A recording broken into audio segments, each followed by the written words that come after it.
ప్రచరత్యభిత ప్రగల్భవృత్యా మదవాన్ ఏష మనః కరీగరీయాన్ పరిగృహ్య నయేన భక్తిరజ్వా పరమస్థాణుపదం దృఢం నయాముం.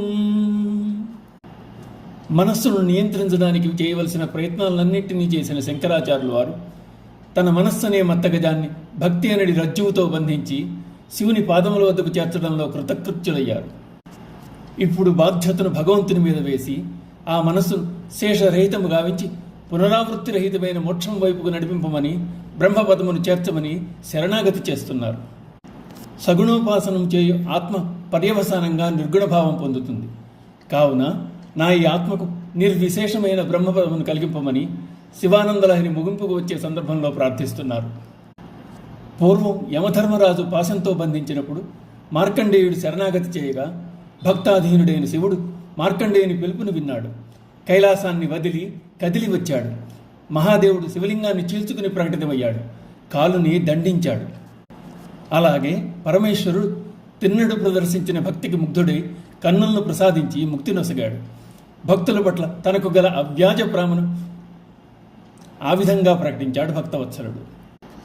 భాగవతంలో గజేంద్రుడు కూడా ఇలాగే తాను చేయదగిన ప్రయత్నమంతా చేశాడు. శక్తి ఉడికిపోయింది. భగవంతుడు తప్ప తన్నెవ్వరూ కాపాడలేరన్న నిశ్చయానికి వచ్చాడు.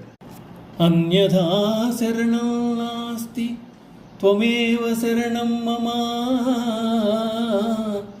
తస్మాత్ కారుణ్యభావేన రక్ష రక్ష జనార్దన అంటూ మొరపెట్టుకున్నాడు. మొరాలకించిన హరి పరుగు పరుగున వచ్చాడు.